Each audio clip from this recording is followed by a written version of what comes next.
صل على نبينا صل على محمد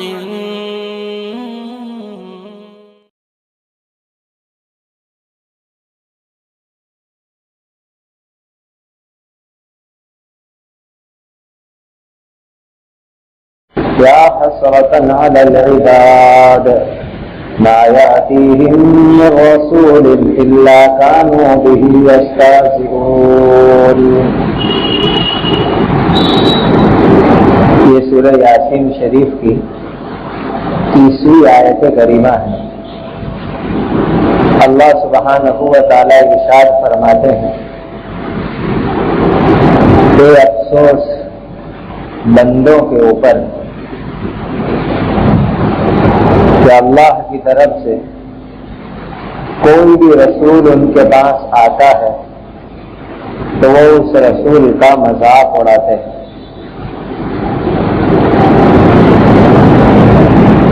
اللہ تعالیٰ کی جو بڑی بڑی نعمتیں انسانیت کے اوپر متوجہ ہیں، اس میں سے ایک بہت بڑی نعمت یہ ہے کہ اللہ نے ہماری ہدایت کے واسطے پیغمبروں کو اس دنیا میں بھیجا ہے. اگر اللہ تعالیٰ چاہتے تو کسی پہاڑی کے اوپر آسمان سے کتاب اتار دیتے اور بندوں کو یہ حکم ہوتا کہ فلانے پہاڑ کے اوپر ہماری کتاب رکھی ہوئی ہے، اس کتاب کو لے آؤ اور لا کر کے اس کو پڑھ کر کے اس پر عمل کرو.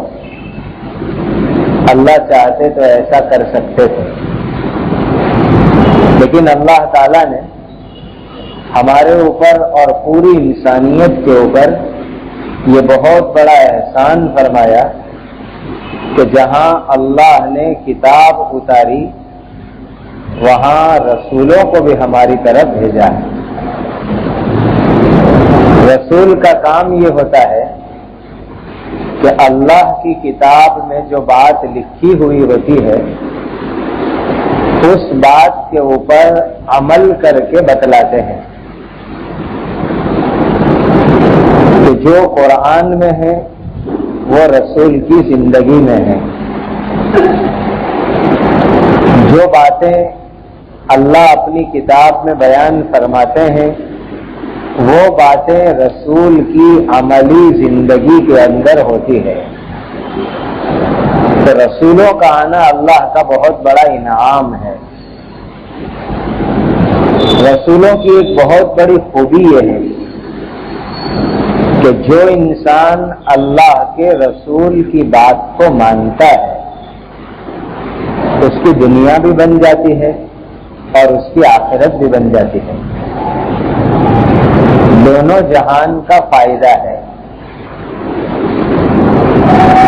نیز دنیا کے اندر ہم یہ دیکھتے ہیں، ہم کسی ڈاکٹر کے پاس مشورہ لینے کے لیے جائیں کہ ڈاکٹر صاحب مجھے یہ تکلیف ہے، آپ مجھے کوئی مشورہ دیجیے،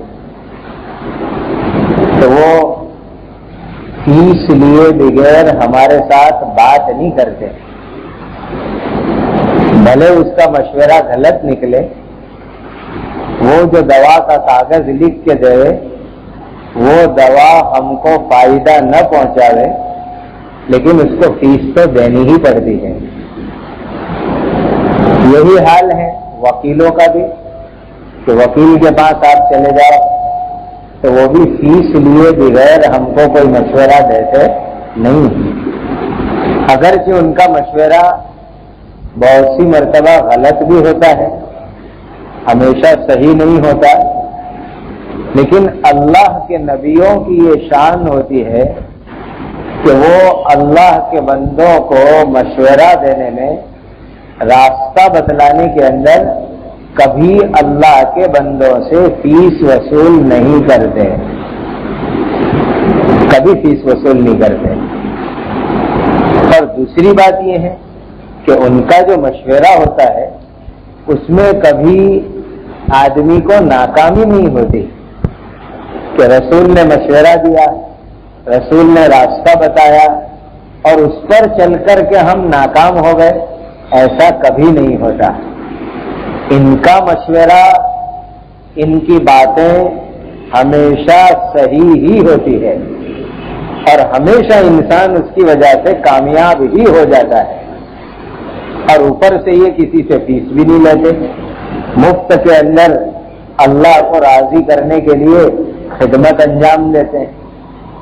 تو اتنے اچھے رسول، اتنے اچھے پیغمبر کہ جو صحیح مشورہ دے، صحیح راستہ بتلاوے، فیس بھی نہ لے، لیکن یہ انسان کی بہت بڑی بدبختی کی بات ہے، انسان کے لیے بہت بڑی نامناسب بات ہے کہ جو رسول، جو پیغمبر اس کو بھلائی کی بات بتلاوے، خیر خواہی کی بات بتلاوے، انسان اسی پیغمبر کا مذاق اڑاوے۔ اس سے بڑی ہماری کیا بدنصیبی ہو سکتی ہے؟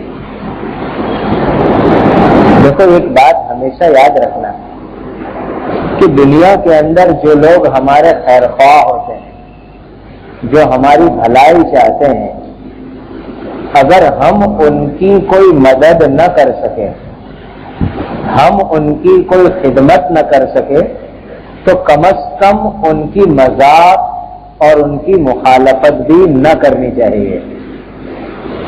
ایک ہمارا مخلص دوست ہے، وہ ہمارے ساتھ بڑے اچھے اخلاص کا برتاؤ کرتا ہے، بڑی ہماری مدد کرتا ہے، ہمارے ساتھ اچھا برتاؤ کرتا ہے۔ اب ہم ان کو کچھ ہدیہ نہ دے دیں، ان کی ہم دعوت نہ کریں، ان کے ساتھ ہم بھلائی کا برتاؤ نہ کریں، تو کم سے کم ہم اس مخلص دوست کی مخالفت تو نہ کریں، اس کے ہم دشمن تو نہ بن جائے، اس کا ہم مذاق تو نہ اڑاوے۔ جو انسان اپنے محسن کا مذاق اڑاتا ہے، وہ انسان بہت ساری بھلائیوں سے محروم ہو جاتا ہے۔ تو یہ انسان کے لیے بڑی بدنصیبی کی بات ہے کہ اللہ کے رسول، اللہ کے پیغمبر جو رات دن ہماری خیر خواہی چاہتے ہیں، ہماری بھلائی چاہتے ہیں، کیسی بھلائی! اللہ اکبر! اللہ تعالیٰ خود ارشاد فرماتے ہیں، فَبِمَا رَحْمَةٍ مِّنَ اللَّهِ لِنتَ لَهُمْ وَلَوْ كُنْتَ فَظًّا غَلِيظَ الْقَلْبِ لَانفَضُّوا مِنْ حَوْلِكَ۔ ایک جگہ ارشاد فرمایا، دوسری جگہ اللہ تعالیٰ یہ فرماتے ہیں کہ رسول کی شان کیا ہے؟ رسول کی شان یہ ہے کہ وہ مسلمانوں کی، ایمان والوں کی بھلائی کے اوپر لالچی ہے۔ ان کو ہمارے مال سے لالچ نہیں ہوتی، ان کو ہماری دولت سے لالچ نہیں ہوتی، ان کو ہماری پراپرٹی سے لالچ نہیں ہوتی۔ رسول کو اگر لالچ ہوتی ہے تو مسلمانوں کی بھلائی اور خیر خواہی سے لالچ ہوتی ہے کہ کسی طرح مسلمان بھلے راستے پر آ جائے۔ اب جو رسول رات دن ہماری بھلائی کی فکر کرے، اب یہ مسلمان اس رسول کا مذاق اڑائے، اس رسول کی نافرمانی کرے، تو اس سے بڑے افسوس کی کیا بات ہے؟ یہ بہت بڑے افسوس کی بات ہے۔ اللہ تعالیٰ خود افسوس فرما رہے ہیں کہ انسان کے لیے بڑا افسوس ہے کہ جو رسول بھی اللہ کی طرف سے آیا، انسانوں نے اس رسول کا مذاق اڑایا۔ تو پھر اللہ تعالیٰ جو ہے چھوڑتے تھوڑے ہی ہیں کہ اللہ تعالیٰ نے ہماری بھلائی کے لیے رسول بھیجے اور ہم اس رسول کا مذاق اڑائے، اس رسول کا ٹھٹھا اڑائے، تو اللہ تعالیٰ اس غلطی کو معاف نہیں کرتے، بلکہ اللہ کی طرف سے سزا آتی ہے۔ کیسی سزا آتی ہے؟ أَلَمْ يَرَوْا كَمْ أَهْلَكْنَا قَبْلَهُمْ مِنَ الْقُرُونِ أَنَّهُمْ إِلَيْهِمْ لَا يَرْجِعُونَ۔ کیا یہ مکہ والے نہیں دیکھتے؟ ہم نے ان سے پہلے دنیا میں کتنی جماعتیں ہلاک کر دی کہ وہ ان کی طرف دوبارہ لوٹ کر کے نہیں آتے۔ یہ اللہ کی طرف سے سزا کا بیان ہے کہ جن لوگوں نے اللہ کے رسول کا مذاق اڑایا، مذاق اڑانے والی جماعتوں کو اللہ تعالی ہلاک اور برباد کر دیتے ہیں، اور اس طریقے سے ہلاک و برباد کرتے ہیں کہ ایک مرتبہ دنیا سے وہ گئے تو ہمیشہ کے لیے ان کا نام و نشان مٹ گیا، ہمیشہ کے لیے ان کا نام ختم ہو گیا۔ دیکھیے اس زمین کے اوپر کیسے کیسے لوگ تھے۔ بعض لوگوں کے متعلق مفسرین لکھتے ہیں کہ 62 ہاتھ لمبائی کے آدمی تھے، 60 ہاتھ 62 ہاتھ ان کی لمبائی۔ سوچو کتنے لمبے آدمی ہوں گے۔ 6 فٹ کا تو ان کے یہاں بچہ پیدا ہوتا تھا۔ طاقت کا حال یہ تھا کہ راستے میں چلتے چلتے مسواک کرنے کی ضرورت پڑے تو درخت کی شاخ اور لکڑی کو توڑتے نہیں تھے، پورے درخت کو اکھاڑ کر کے اس کے ذریعے سے وہ مسواک کرتے تھے۔ کیسی طاقت والی قوم ہوگی۔ اور طاقت کا حال یہ کہ ہم تو پتھر لا کر کے مکان تعمیر کرتے ہیں، وہ پتھر توڑ کر کے مکان بناتے تھے۔ بڑے بڑے پہاڑ اس کو کھود دیتے تھے اور پہاڑوں کو کھود کر کے اندر اپنے مکان بناتے تھے، اور اتنے مضبوط مکان کہ آج 2,000-2,500 ہزار برس گزر گئے لیکن ان کے مکان جیسے کہ ویسے دنیا میں سلامت ہے۔ ہمارے بنائے ہوئے مکان 20-25 سال کے اندر تو پلاسٹر اکھڑنے لگتا ہے، 200-250 سال میں تو پتھر نکل جاتے ہیں، نام و نشان باقی نہیں رہتا۔ اور ان کے بنائے ہوئے مکان آج 2,000-2,500 ہزار سال گزر گئے لیکن ان کے مکان جیسے کہ ویسے دنیا کے اندر موجود ہیں۔ ایسی طاقت والی قومیں کہ 60 ہاتھ کی لمبائی، 6 فٹ کا بچہ، بڑے بڑے پہاڑ کو توڑ کر کے اپنے مکان بناتے تھے، اور کیا دعویٰ کرتے تھے؟ من اشد منا قوہ، زمین پر چل کر کے گھمنڈ ایسا کرتے تھے، ارے لوگوں ہم سے زیادہ کوئی زمین پر طاقتور ہے؟ ہم سے زیادہ کوئی جو ہے مضبوط باڈی والا ہے؟ ہم سے اچھی کوئی فٹنس والا آدمی ہے؟ ایسا گھمنڈ کرتے تھے زمین پر چلتے چلتے۔ سب کچھ تھا ان کے پاس، مضبوط مکان بھی تھے، بدن کی طاقت بھی تھی، بدن کی لمبائی بھی تھی، سب تھا، لیکن کیا تھا کہ وہ اللہ کے رسولوں کا مذاق اڑاتے تھے۔ تو جب اللہ کا عذاب ان کے اوپر آیا تو ہمیشہ کے لیے ان قوموں کا نام و نشان زمین کے اوپر سے مٹ کر کے ختم ہو گیا، اور ایسے مٹ گئے کہ قیامت تک اب ان کی کوئی نسل دنیا کے اندر باقی نہیں بچی۔ اللہ تعالی مکہ کے مشرکین جو ہم سب کے آقا و مولا تاجدار مدینہ حضرت محمد رسول اللہ صلی اللہ علیہ وسلم کا رات دن مذاق اڑاتے تھے، مکہ کے مشرکوں کو اللہ تعالیٰ یہی سمجھاتے تھے کہ اے مکہ والوں، کیا تم نے دیکھا نہیں کہ پچھلے زمانے کے اندر کیسی کیسی جماعتوں کو ہم نے ہلاک کر دیا، اور ایسا ہلاک کیا کہ ایک مرتبہ زمین سے گئے تو دوبارہ زمین پر واپس نہیں آئے۔ اے مکہ والوں، تمہاری کون سی طاقت کے اوپر اتراتے ہو؟ کون سی طاقت کے اوپر تم گھمنڈ کرتے ہو؟ اور کون سی طاقت کے اوپر تم ہمارے رسولوں کا مذاق اڑاتے ہو؟ یاد رکھو، جیسے پچھلے زمانے کے لوگوں کو ہم نے ہمیشہ کے لیے تباہ کر دیا، ہم تم کو بھی تباہ کر سکتے ہیں۔ باز آ جاؤ، سدھر جاؤ رسول کا مذاق اڑانے سے، ورنہ ہم تمہیں ہمیشہ کے لیے ہلاک کر دیں گے۔ یہ تو دنیا کی سزا ہوئی، کہ دنیا میں اللہ نے ان کو ہمیشہ کے لیے ہلاک کر دیا.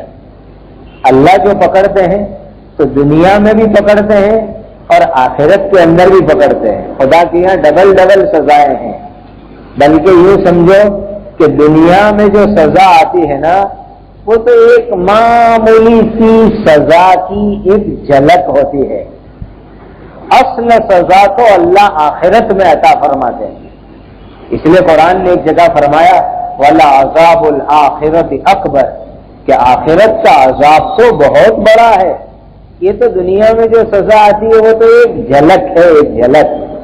اس لیے اللہ فرماتے ہیں کہ ہم نے یہ جو طاقتور قوموں کو ہلاک کر دیا یہ تو دنیا کی سزا تھی. آخرت میں کیا ہوگا؟ آخرت کا معاملہ آگے 32ویں آیت میں اللہ فرماتے ہیں وَإِن كُلٌّ لَّمَّا جَمِيعٌ لَّدَيْنَا مُحْضَرُونَ اور یہ تمام کے تمام لوگ آخرت میں ہمارے سامنے پکڑ کر کے لائے جائیں گے. جب آخرت میں قیامت کا دن ہوگا تو یہ سب لوگ پکڑ کر کے ہمارے دربار میں لائے جائیں گے.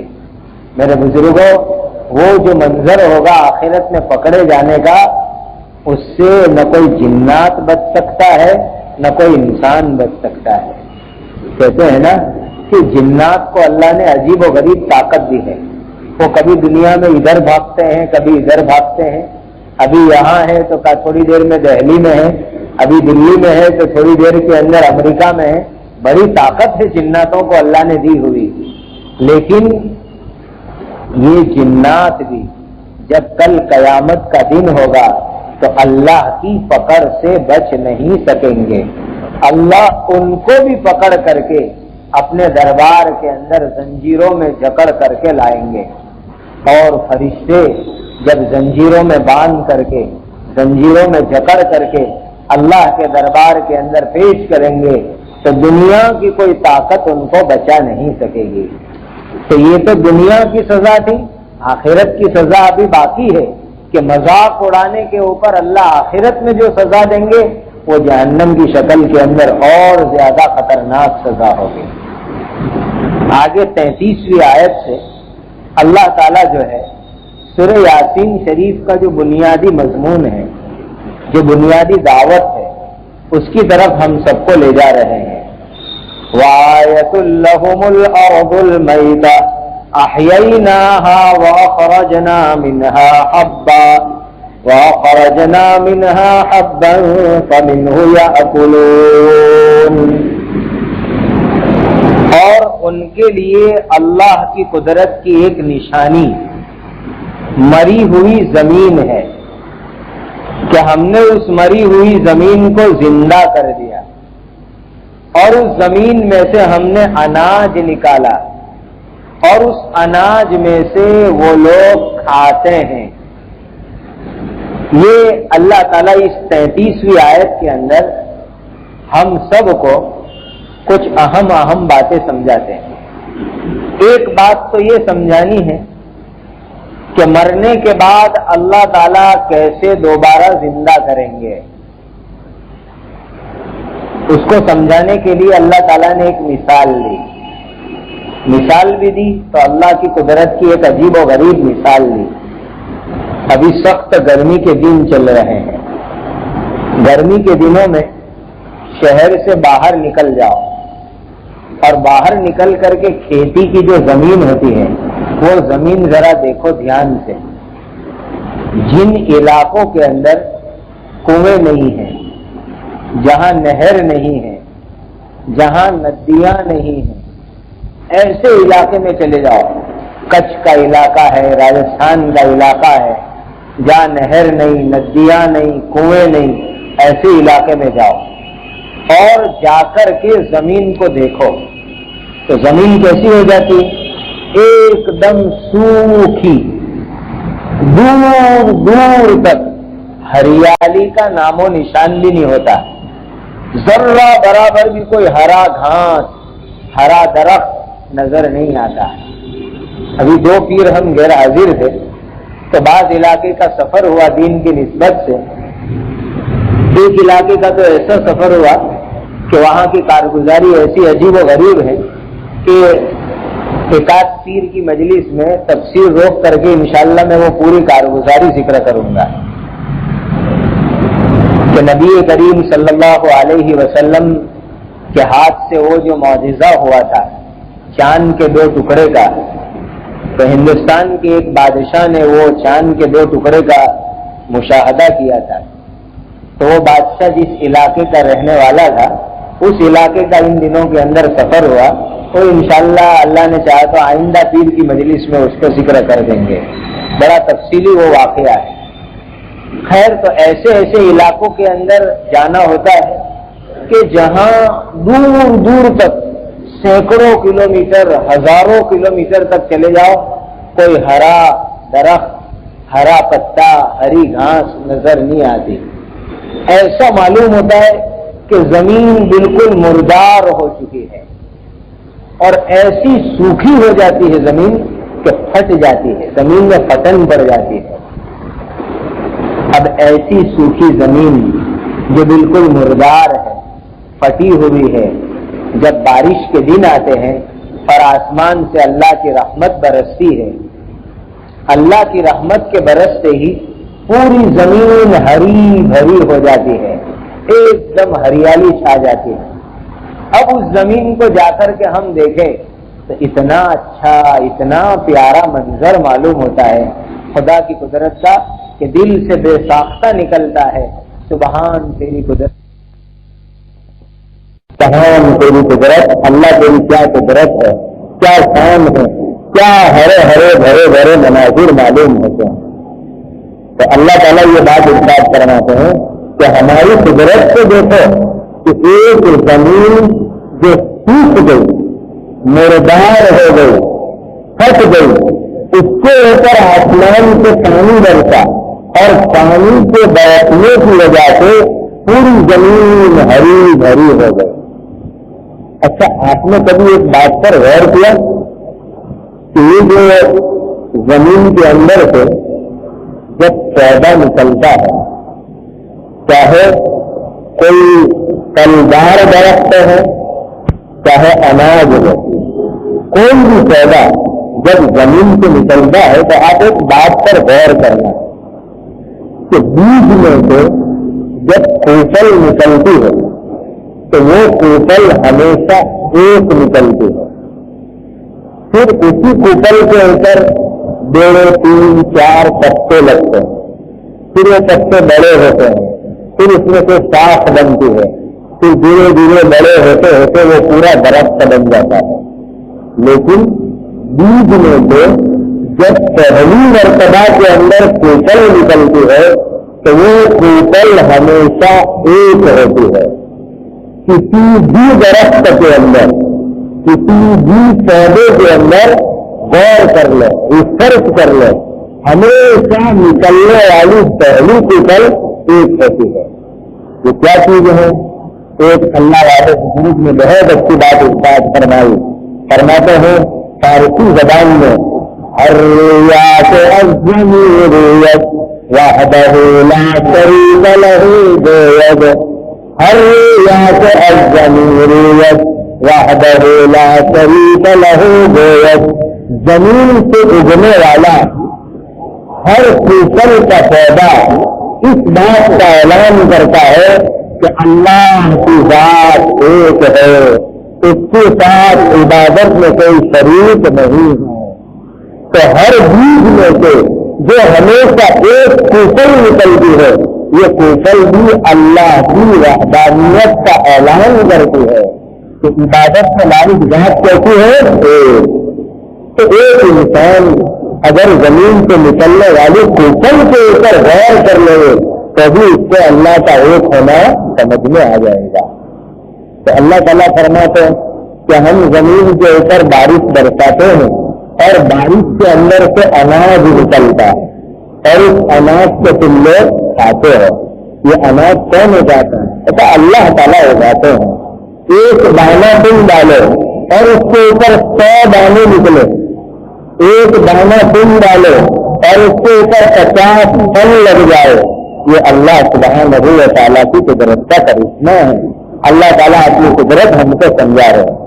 آگے ارشاد فرماتے ہیں وجعلنا فيها جنات من نخيل وأعناب وفجرنا فيها من العيون اور بنائے ہم نے زمین میں باغیچے کا مطلب باڑیاں اور بنائے ہم نے زمین کے اندر باڑیاں کھجور کی اور انگور کی اور بہائے ہم نے زمین کے اندر پانی کے چشمے اللہ کی قدرت دیکھے کہ زمین کے اندر اللہ تعالیٰ نے قسم قسم کی باڑیاں بنائی پھلدار درخت بنائے کھجور کی باڑیاں بنائے کیونکہ قرآن جس جگہ پر اتر رہا ہے وہ مکہ والوں کو کھجور کی باڑیاں سمجھنے آنے والی اس لیے کہ مکہ میں آم نہیں ہوتے تھے اگر اللہ تعالیٰ فرماتے کہ آم کی باڑیاں ہم نے بنائی تو مکہ والوں کی کھوپڑی بھی نہیں آتا کہ آم کیا چیز ہوتی اور اللہ تعالیٰ ایسی بات فرماتے کہ لوگوں کو سمجھ میں آ جائے اب مکہ والوں کے سامنے کھجور کی باڑیاں ہیں اس لیے اللہ تعالیٰ نے کھجور کا خاص ذکر فرمایا نیجیے کہ کھجور ایک ایسا درخت ہے کہ اس کے فائدے ہی فائدے ہیں ایک دم فائدے ہی فائدے کھجور کا پھل اس کے بھی فائدے اس کی جو گٹھلی نکلتی ہے وہ بھی بڑی فائدے والی آپ نے دیکھا مکہ مکرمہ کے اندر کہ سب سے زیادہ مہنگی جو تصویر ملتی ہے وہ کھجور کے دانے کی ہوتی ہے تاکہ زیتون کے دانے کی سستی کھجور کے دانے کی بڑی مہنگی تصویر اور کھجور کے اندر سے جو گٹھلی نکلتی ہے اس گٹھلی کے پاؤڈر سے بہت ساری دوائیں بنتی ہیں کئی دوائیں اس سے تیار ہوتی ہیں اس کے جو پتے ہیں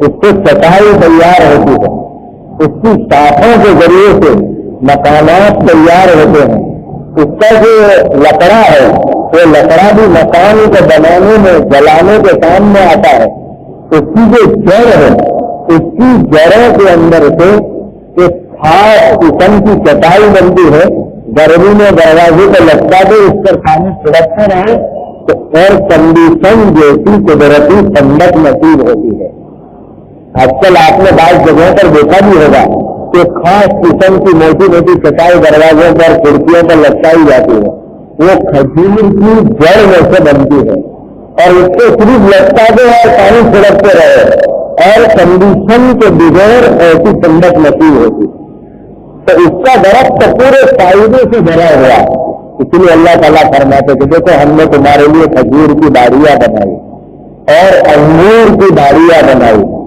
ایک جگہ کے اوپر نکاح کرانے کے لیے ہم گئے تو وہاں انگور کی باڑیاں تھی اب انگور کی باڑیوں کے اندر لوگ لے گئے تو عجیب و غریب منظر انگور کی بیلیں 5, 10, 25 ایکڑ کے اندر پھیلی ہوئی اور انگور کے پھوسے لٹکتے ہوئے اب جو اس میلوں کے نیچے جا کر کے بیٹھ جائے تو واللہ کی دنیا کے اندر جنت کا منظر نظر آتا کہ چاروں طرف ہرے ہرے پتے دور دور دور تک اور بڑے بڑے انگور کے پھوسے لٹک رہے اور نیچے پانی بہ رہا ہے وہ دور کے نیچے جا کر کے بیٹھے اب ہم مولوی لوگ جو ہے نا کپڑے سفید ہونے سفید کپڑے پر غبار لگ جائے اس سے بہت ڈرتے ہیں تو جو ہمارے شاگرد تھے جن کے دعوت پر ہم گئے تھے تو ان کے ابا بڑے بیچارے دیہاتی بھولے بھالے آدمی پکڑ کے لوگوں کے مفتی صاحب ذرا نیچے آئے انگور کی بیلوں کے نیچے آئے تو جب بیچارے نے بہت اقرار کیا تھا ہم چلے گئے تو واقعی بڑا عجیب منظر کہ ہریالی اور بڑے بڑے انگور کے پھوسے اللہ کی قدرت کہ اللہ تعالیٰ دنیا میں ایسے منظر بنائے ہیں تو جنت کے منظر کو پھر کیسے ہوں گے تو اللہ اپنی قدرت کی یہ بات ہم کو سمجھا رہے کہ ہم نے تمہارے لیے انگور کی باڑیاں بنائی اور زمین کے اوپر ہم نے تمہارے لیے پانی کے چشمے بہائے چشمے جس کو ہم گجراتی میں جھرنا کہتے ہیں پانی کے جھرنے بہا دیے اب یہ ندیاں یہ پانی کے بڑے چشمے ہیں اور جو چھوٹے چھوٹے چشمے ہوتے ہیں وہ چھوٹے چشمے کہلاتے ہیں اب آپ چشمے کے اوپر جا کر کے پانی پیے تو اتنا بہترین پیوریفائڈ نیچرل اور منرل واٹر ہوتا ہے کہ مشین کے ذریعے سے صاف کر کے ایسا پانی نہیں ہو سکتا جو چشمے کے اندر سے پانی نکل کر کے آتا. انسان کی تندرستی کے لیے مفید، انسان کی صحت کے لیے مفید، اور انسان اور چشمے سے نکلتا ہوا پانی دیکھتا ہے تو کتنا اچھا منظر معلوم ہوتا ہے کہ پتھروں کے اندر سے پانی کے چشمے نکل رہے ہیں اور پانی کی جو ہے چشمے کود کر کے بہتے ہیں. جب بارش کی موسم آتی ہے تو آپ جنگلوں کے اندر چلے جائیں، پتھروں سے جو پانی کے چشمے جاری ہوتے ہیں اس کا منظر دیکھو تو اللہ کی قدرت ایمان تازہ ہو جاتا ہے، ایمان تازہ ہو جاتا ہے. ایسا پر رحمت منظر آدمی کو معلوم ہوتا ہے. تو اللہ اپنی قدرت سمجھاتے ہیں، اے لوگوں ہم نے تمہارے لیے کھجور کی باڑیاں بنائی، انگور کی باڑیاں بنائی، پانی کے چشمے ہم نے تمہارے لیے بہائے. ہماری یہ سب قدرت دیکھو اور ہماری ذات پر ایمان لاؤ. باڑیاں بنائی، پانی کے چشمے ہم نے تمہارے لیے بہائے، ہماری یہ سب قدرت دیکھو اور ہماری ذات پر ایمان لاؤ. لِيَأْكُلُوا مِن ثَمَرِهِ وَمَا عَمِلَتْهُ أَيْدِيهِمْ أَفَلَا يَشْكُرُونَ، تاکہ تم اس کے پھلوں کو کھاؤ، اس کے پھلوں کو کھاؤ. میں آپ سے ایک سوال کرتا ہوں، اللہ تعالیٰ نے ہمارے لیے کھجور ہے، انگور ہے، آم ہے، امرود ہے، کیسے کیسے پھل اللہ نے ہمارے لیے پیدا کیے، قسم قسم کے، بہترین، عمدہ سے عمدہ، بڑھیا سے بڑھیا اللہ نے ہمارے لیے پھل پیدا کیے، اور ہم رات دن پھلوں کو کھاتے بھی رہتے ہیں. میں آپ سے ایک سوال یہ پوچھتا ہوں، کیا ہمارے سامنے کھنچی کے اندر یا پلیٹ کے اندر جب پھل آتے ہیں کبھی اپنی زندگی میں ایک مرتبہ بھی یہ سوچا کہ وہ کون محسن ہے، وہ کون مہربان ذات ہے جو ہمارے لیے زمین سے اتنے بہترین پھلوں کو تیار کرتا ہے؟ کبھی زندگی میں ایک مرتبہ بھی ہم نے سوچا اس بات کو؟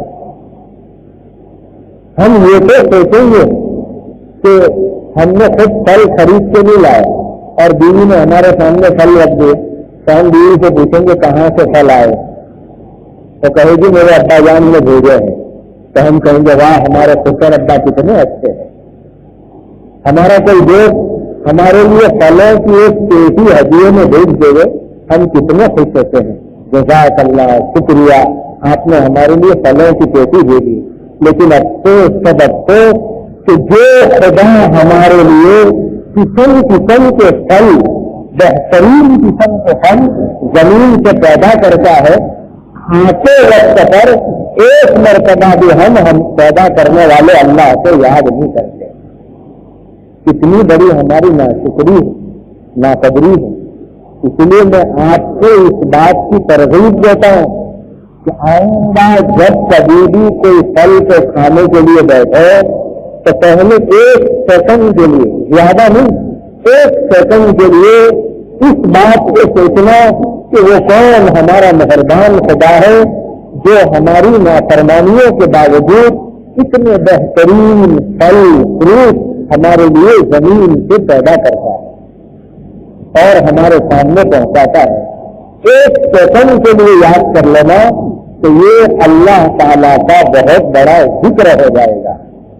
یہ بہت بڑا ذکر ہے اللہ تعالیٰ کا کہ ایک سیکنڈ کے لیے آدمی پھلوں کو دیکھ کر کے اللہ کی ذات کو یاد کر لے گا. کرو گے کہ نہیں؟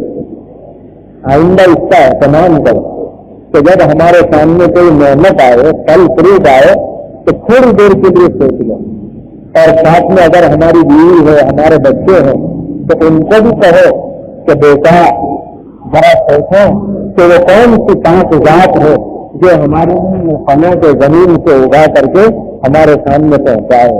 یہ اللہ کا بہت بڑا ذکر ہے، بہت بڑا ذکر ہے. لِيَأْكُلُوا مِن ثَمَرِهِ، تاکہ وہ لوگ اس کے پھل کو کھائیں. وَمَا عَمِلَتْهُ أَيْدِيهِمْ، اللہ فرماتے ہیں کہ یہ پھل تمہارے ہاتھوں میں پیدا نہیں کیے، یہ تو ہم نے تمہارے لیے پیدا کیے ہیں. اور آیت کا دوسرا مطلب یہ ہے وَمَا عَمِلَتْهُ أَيْدِيهِمْ کہ تم پھلوں میں سے اپنے ہاتھ سے قسم قسم کی ویرائٹیز بناتے ہو، قسم قسم کی چیزوں کو تیار کرتے ہو۔ دیکھو ایک بات غور کرنے کے لیے آپ کو بتا دوں، دنیا میں قسم قسم کے پھل ہوتے ہیں، درخت ہوتے ہیں، گھاس ہوتے ہیں، جانور ہوتے ہیں، جتنے بھی کھانے والے ہیں، انسان بھی کھاتے ہیں، پرندے بھی کھاتے ہیں، جانور بھی کھاتے ہیں، لیکن آپ نے کبھی دیکھا کہ کوئی جانور دو چیزوں کو آپس میں ملا کر کے کھانے کو تیار کر کے پکا کر کے کھاوے؟ کبھی ایسا نہیں ہوتا ہے۔ بھائی بکریاں ہیں تو کچے کھائے گی تو کچے کھا لے گی، ایسا نہیں ہوتا کہ وہ کچے توڑ کے لائے پھر جا کر کے نمک لائے پھر کچے پر نمک ڈالے اور پھر جو ہے کچے پر مرچی ڈالے پھر ملا کر کے بکری جو ہے ڈش تیار کر کے کھا رہی ہے۔ کبھی آپ نے ایسا دیکھا؟ بھائی ایک شیر ہے، اب شیر بکری پر حملہ کرے اور بکری کو پھاڑ کے کھا جائے، کبھی آپ نے ایسا دیکھا کہ شیر نے بکری کا گلا گھونٹا اور پھر اس بکری کے ٹکڑے کیے، اس کے اوپر مسالہ ڈالا، مسالہ ڈال کر کے اس کو آنکھ کے اوپر فرائی کیا، برائی کیا اور پھر شیر نے اس کو کھایا؟ کبھی آپ نے دیکھا ایسا؟ آپ نے کبھی ایسا دیکھا کہ ایک کبوتر ایک جوار کا دانہ لایا، ایک مکئی کا دانہ لایا، ایک گیہوں کا دانہ لایا، تمام دانوں کو اس میں ملا کر کے ہانڈی میں پکایا پھر اس کو کھایا؟ ایسا کبھی نہیں ہوتا ہے۔ کہنے کا مطلب کیا؟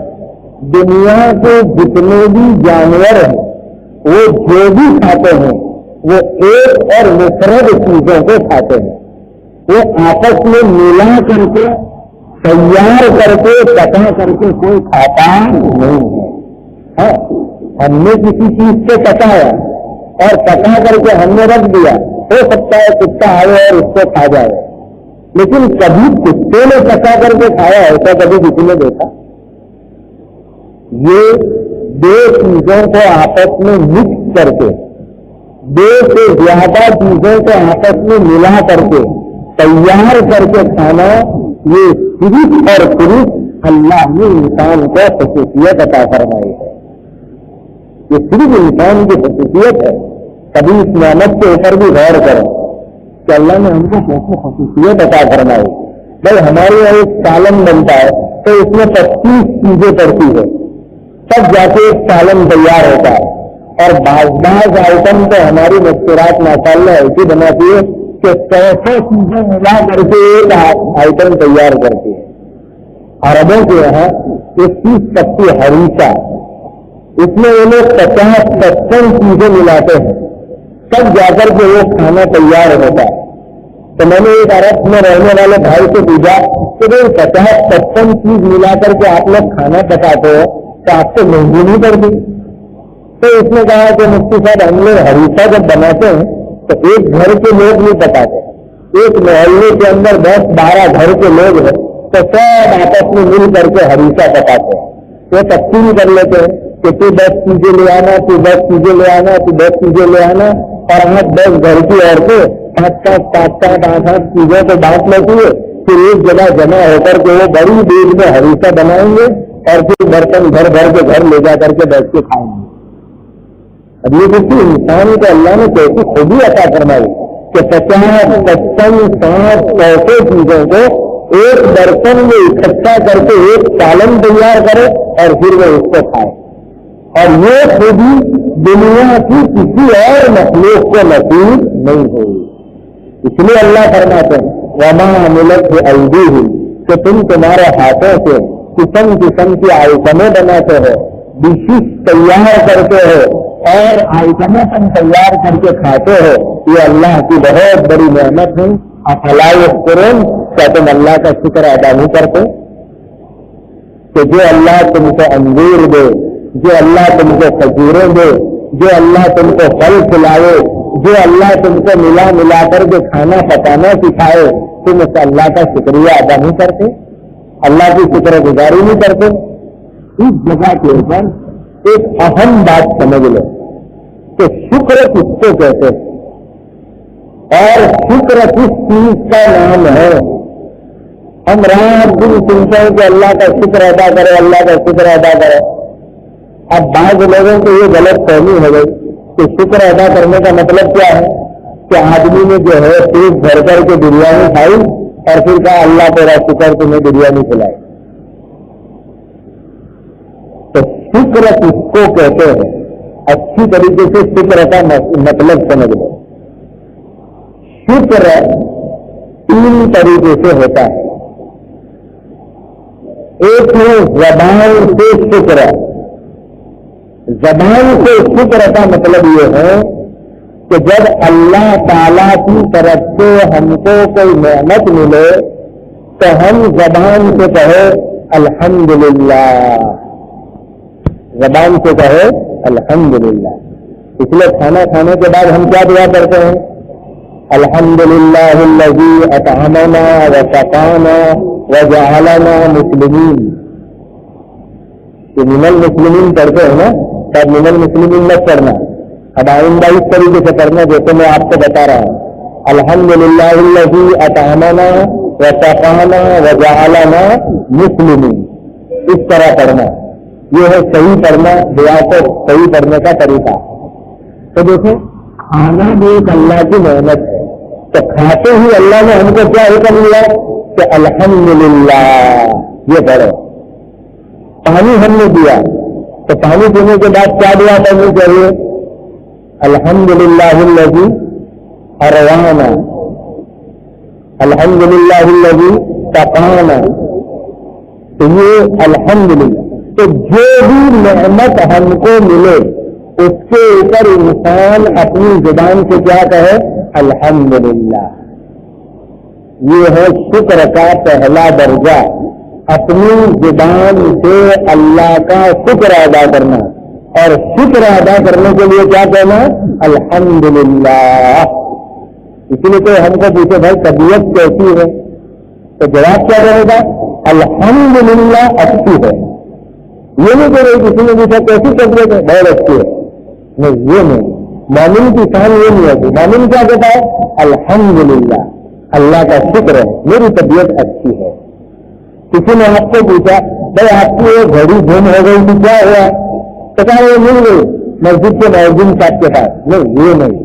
کیا کہیں گے؟ الحمدللہ یہ گھڑی ہماری مل گئی. تو جو بھی نعمت ہم کو نصیب ہوئے اس کے اوپر سب سے پہلے ہم کیا کہیں گے؟ الحمدللہ. اللہ کا شکر ہے، اللہ کے لیے حمد ہے، اللہ کے لیے تعریف ہے کہ اللہ نے یہ نعمت ہم کو عطا فرمائی. یہ ہوا شکر کا پہلا درجہ. نمبر 2، شکر کا دوسرا درجہ یہ ہے کہ ہماری سوچ، ہمارا دھیان واقعتاً نعمت دینے والے اللہ کی طرف ہو جائے. ہماری سوچ، ہمارا دھیان واقعتاً نعمت دینے والے اللہ کی طرف ہو جائے. ہماری سوچ بھی یہ ہونی چاہیے کہ یہ نعمت کس نے عطا فرمائی؟ کہ اللہ نے عطا فرمائی. اب ہمارا معاملہ تو کیا ہے کہ ہم کو کوئی نعمت ملی، ہم نے کہا الحمدللہ یہ نعمت ملی. ہم اپنی زبان سے تو مل سے بولتے ہیں لیکن ہماری سوچ کیا ہے؟ سوچ تو ہماری یہ ہے کہ صبح سے شام تک میں نے نوکری کی نہیں تو نوکری کی تو یہ کیسے ملے. سوچ تو ہماری یہ ہے. غلطی ہماری یہاں ہوتی ہے کہ زبان کو بولتے دیتے ہیں لیکن سوچ اللہ کی طرف نہیں ہوتی. کسی نے ہم سے پوچھا کہ بھائی یہ بہت اچھا کپڑا پہنا ہے، کہاں سے یہ کپڑا لائے؟ تو کہا الحمدللہ ہمارے سسرال سے ہم کو یہ کپڑا ملا. ٹھیک ہے، ہم نے اپنی زبان سے کہہ دیا لیکن کبھی ہمارے دماغ میں یہ آتا ہے کہ اللہ نے میرے خسر کے دل میں بات ڈالی تو میرے خسر نے مجھے یہ ہدیہ دیا. اللہ کی طرف ہمارا دھیان نہیں جاتا. دھیان تو کس بات کی طرف ہے؟ واہ واہ ہمارے خسر صاحب بہت اچھے ہیں کہ انہوں نے ہم کو یہ کپڑا دیا. یہ ہماری بنیادی غلطی ہے کہ ہمارا دھیان، ہماری سوچ نعمت دینے والے اللہ کی طرف جانی چاہیے کہ جس اللہ نے نعمت عطا فرمائی اس خدا کی طرف ہمارا دھیان جانا چاہیے. یہ ہے شکر کا دوسرا درجہ. اب تمہیں شکر کا تیسرا درجہ. شکر کا تیسرا درجہ یہ ہے کہ اللہ نے جو نعمت عطا فرمائی وہ نعمت کو ہم اللہ کی مرضی کے مطابق استعمال کریں. جو نعمت اللہ نے دی اس نعمت کو استعمال کرنا ہے اللہ کی مرضی کے مطابق. یہ شکر کا تیسرا درجہ ہے اور یہ بہت اہم درجہ ہے. بھائی ماشاءاللہ پیسے ملے, ہم نے کہا الحمدللہ پیسے ملے, دل میں دھیان بھی آیا اللہ نے پیسے دیے, لیکن اب تیسرا درجہ ہے سب سے اہم کہ اس پیسے کو اللہ کی مرضی کے مطابق خرچ کرنا ہے. یہ ہے شکر کا سب سے اہم درجہ. ہم نے زبان سے کہہ دیا الحمدللہ, پیٹ میں بھی کہا اللہ نے پیسے دیے, لیکن اس پیسے کو ہم اللہ کی نافرمانی کے اوپر خرچ کر رہے ہیں, حرام کام میں خرچ کر رہے ہیں, غلط جگہ خرچ کر رہے ہیں, گناہ کی جگہ پر خرچ کر رہے, تو یہ شکر نہیں ہے, یہ ناشکری ہے, یہ اللہ کی ناشکری ہے. تو اچھی طرح سمجھ لیں شکر کے یہ 3 درجے ہیں. جب یہ 3 درجے حاصل ہوں گے تو ہمارا شکر مکمل ہوگا. پہلا درجہ کیا ہے کہ جو بھی نعمت ہم کو ملے, دینی نعمت کہ دنیاوی نعمت, ہم سب سے پہلے کیا کہیں گے اپنی زبان سے الحمدللہ. دوسرا درجہ کیا, ہماری سوچ اللہ کی طرف ہونی چاہیے.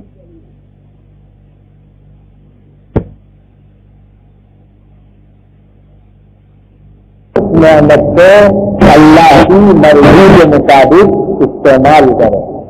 اب میں آپ سے کہوں کہ بھائیو اللہ نے ایک بہت بڑی نعمت ہم کو دی ہے, تندرستی کی, صحت کی, جوانی کی. یہ تندرستی, یہ صحت, یہ جوانی اللہ کی کتنی بڑی نعمت ہے. اس نعمت کو اللہ کی مرضی کے مطابق استعمال کرو, اللہ کی مرضی کے مطابق خرچ کرو. گناہ کے اندر اس کو مت لگاؤ. اس لیے حضرت خواجہ کا فرمایا کرتے تھے غنیمت ہے صحت حلالت سے پہلے, غنیمت ہے صحت حلالت سے پہلے, فراغت مشاغل کی کثرت سے پہلے. غنیمت ہے صحت حلالت سے پہلے. صحت کہتے ہیں تندرستی کو اور حلالت کہتے ہیں بیماری کو. کہ تندرستی اللہ کی بہت بڑی نعمت ہے بیماری کے آنے سے پہلے پہلے. غنیمت ہے صحت حلالت سے پہلے, فراغت مشاغل کی کثرت سے پہلے. فراغت یعنی فرصت. فرصت یہ اللہ کی نعمت ہے کہ تم بیکار کاموں میں مشغول ہو جاؤ, اس سے پہلے پہلے اس نعمت کی قدردانی کر لو.